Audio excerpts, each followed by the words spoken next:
சித்தர் பூமி. எனக்கு இந்த ஒரு அற்புதமான வாய்ப்பை கொடுத்த எங்களுடைய குருநாதர் டாக்டர் பதுவுடைமூர்த்தி ஐயா அவர்களுக்கு நன்றி. ஐயா அவர்கள் அக்ஷய லக்ன பத்ததி எனும் ஏல்பி ஜோதிட அற்புதத்தை நம் எல்லோருக்கும் அளித்துள்ளார்கள். ஐயாவுக்கு வணக்கம். உங்கள் அனைவருக்கும் வணக்கம். இது குண்டிக்கான ராதாகிருஷ்ண பட். நான் ஐயா அவர்களிடம் ஏல்பி ஜோதிடம் பயின்று ஏல்பி ஜோதிடராக பிராக்டிஸ் செய்து வருகிறேன். தமிழ்நாடு தஞ்சை பல்கலைக்கழகத்தில் பிஎஸ்சி அக்குபங்க்சர் பயின்று அக்குபங்க்சரிஸ்டாகவும் பணியாற்றி வருகிறேன்.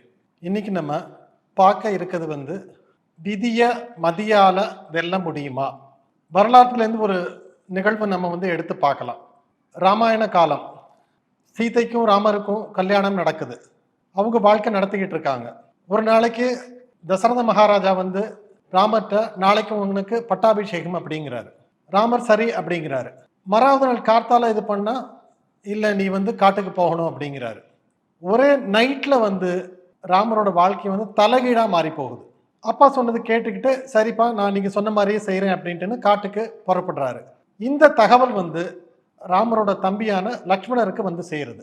லக்ஷ்மணனுக்கு இந்த இது தெரிஞ்சதுக்கு அப்புறம் அவருக்கு பயங்கர கோபம் வருது. என்னோட அண்ணனை காட்டுக்கு அனுப்புறதா, நான் ஒரு கை பாத்துறேன் அப்படின்னு தன்னோட கையில இருக்கக்கூடிய அந்த வில்ல அந்த நாணை மீட்டுறாரு. அந்த சத்தத்தினால அயோத்தியாவே கம்ப்ளீட்டா அதிர்ந்தது அப்படிங்கிறாங்க. ராமர் இன்னொரு இடத்துல அரண்மனையில இருக்காரு. இந்த அதிர்வு அவரும் உணர்றாரு. ஏன்னா அயோத்தியை உணர்ந்த போது ராமரும் கண்டிப்பா உணர்ந்திருப்பாரு. உணர்ந்ததுக்கு அப்புறம் நேரா அவரே என்ன பண்றாருன்னா இது லக்ஷ்மணனோட வேலையா தான் இருக்கும். ஏன்னா இந்த அளவுக்கு ஒரு ஆற்றலோட ஒரு வில்ல மீட்டக்கூடியது லக்ஷ்மணனால முடியும். நேரா லக்ஷ்மணனை பாக்குறாரு. பார்த்துட்டு என்னப்பா என்ன பண்ணிட்டு இருக்கான்னு, இல்ல நான் சண்டைக்கு தயாராகிறேன், என்ன விஷயம் அப்படின்னு கேட்கிறாரு. நேத்து அப்பா உனக்கு ராஜ்யத்துக்கு அதிபதி நீ தான் இனிமே மகாராஜா அப்படின்னாரு. இன்னைக்கு காத்தால காட்டுக்கு போ அப்படிங்கிறாரு. இது தப்பு. இது நான் இது இவங்களை உண்டு இல்லைன்னு பண்ணிடுறேன், ஒரு கை பார்த்துடுறேன் அப்படிங்கிறாரு. அப்போ ராமர் லக்ஷ்மணன் கிட்ட ஒரு அதட்டு போட்டு சொல்றாரு, இது விதியோட வேலை. தமிழ்ல இது விதியின் பிழை அப்படிங்கிறாரு ராமர். அதனால நம்ம இதுக்கு பொறுமையா அப்பா சொன்னபடி கேட்டுக்கிட்டு தான் நம்ம போகணும் அப்படின்ட்டு லக்ஷ்மணன் ஒரு வழியா சமாதானம் பண்ணி கூட்டிட்டு போறாரு. இருந்தாலும் லக்ஷ்மணன் முழுசா அவர் சமாதானம் ஆகல. ராமர் காட்டுக்கு போறாரு. சீதாதேவியும் கூடவே வராங்க. லக்ஷ்மணனும் கூடவே காட்டுக்கு போறாரு. காட்டுல போய் இது பண்ணிட்டு அந்த ஒரு 10 வருஷம் இது பண்ணி முடியும் போதுதான் அந்த மாயமான் அப்படிங்கிற அந்த நிகழ்வு நடக்குது. அந்த மாயமான் பார்த்துட்டு அந்த மான் தனக்கு வேணும் அப்படின்னு சீதாதேவி ராமர்கிட்ட கேட்குறாங்க. அப்போ ராமர் சொல்றாரு, இல்லை இது மாயமானது, இது நம்பி நம்ம இதுக்கு பின்னாடி போக வேண்டாம், இதுக்கு பின்னாடி ஏதோ ஒரு பிரச்சனை இருக்கு அப்படின்ட்டு. சீதாதேவி கேட்க மாட்டேன் அப்படிங்கிறாங்க.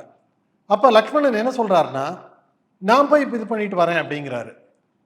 லக்ஷ்மணனை சீதாதேவி நீ இப்போ போகக்கூடாது அப்படிங்கிறாங்க. காரணம் என்னன்னா, ஊர் உலகத்துல யாராவது கேட்டாங்கன்னா நான் என்ன சொல்றது, நான் ஒரு மாயமான் வேணும்னு கேட்டேன், என்னோட வீட்டுக்காரர் அதை பிடிக்கிறதுக்கு போகல, என்னோட மச்சனை அதை பிடிச்சிட்டு கொடுத்தாருன்னு சொன்னா எனக்கு அது அவமரியாதை, என்னோட கணவர் தான் போகணும் அப்படிங்கிறாங்க. சரின்னு சொல்லிட்டு வேற வழி இல்லாம ராமர் இது வரைக்கும் சீதாதேவி எந்த ஒரு விஷயத்துக்கும் அடம் பிடிச்ச ஆள் கிடையாது. இது ஃபர்ஸ்ட் டைம் எனக்கு இந்த விஷயம் வேணும்னு கேட்குறாங்க அவங்க. சரின்னு சொல்லிட்டு ராமர் என்ன சொல்றாரு, சரி அண்ணியை நீ பத்திரமா பார்த்துக்கோப்பா அப்படின்னு சொல்லிட்டு ராமர் அந்த மானை பிடிக்கிறதுக்கு போகிறாரு. அதுக்கு அடுத்து நடக்கக்கூடிய நிகழ்வு, கொஞ்ச நேரம் கழிச்சு மானோட கூக்குரல் கேட்குது. அதே சமயத்துல ராமரோட குரலும் கேட்குதாங்க. ஓ சீதா ஓ லக்ஷ்மணா அப்படின்ட்டு அந்த கூக்குரல் கேட்குது. இதை லக்ஷ்மணனும் சீதையும் எப்படி புரிஞ்சுக்கிறாங்கன்னா, ராமருக்கு ஏதோ ஒரு ஆபத்து நடந்துடுது அப்படிங்கிற மாதிரி அவங்க புரிஞ்சுக்கிறாங்க. அடுத்து சீதாதேவி லக்ஷ்மணன்கிட்ட என்ன சொல்றாங்கன்னா, அண்ணனுக்கு ஏதோ ஆபத்து வந்திருக்கு, போய் பாரு அப்படிங்கிறாங்க. அதுக்குள்ள லக்ஷ்மணன் கொஞ்சம் யோசிச்சுறாரு. யோசிக்கும் போது நம்ம அண்ணனை அவரை வெல்றதுக்கு இந்த உலகத்துல ஆளே கிடையாது. அப்படி இருக்கும்போது அண்ணனுக்கு ஒன்றும் ஆயிருக்காது. இது அந்த மாயமான் பண்ணக்கூடிய ஏதோ ஒரு மந்திர தந்திர வேலை இது. அதனால அண்ணிக்கிட்ட அவர் தைரியம் சொல்றாரு, இல்லை அண்ணி அண்ணனுக்கு அந்த மாதிரி நடந்திருக்காது. நான் நானும் அண்ணனுக்கு ஏதாவது ஆயிருக்குமோன்னு நினைச்சேன். அதுக்கப்புறம் அண்ணனோட அந்த வீர தீர பராக்கிரமத்தை பத்தி யோசிக்கும் போது அண்ணனை வெல்றதுக்கு இந்த உலகத்துல ஆளே கிடையாது. அதனால அண்ணனுக்கு எதுவும் நடக்காது, நான் உங்களுக்கு காவலா இங்க இருக்கேன் அப்படின்னு. சீத்தை தெளிவா சொல்லிடுறாங்க, அண்ணனுக்கு ஏதோ ஒரு பிரச்சனை, நீ கண்டிப்பா போயே ஆகணும் அப்படின்னு.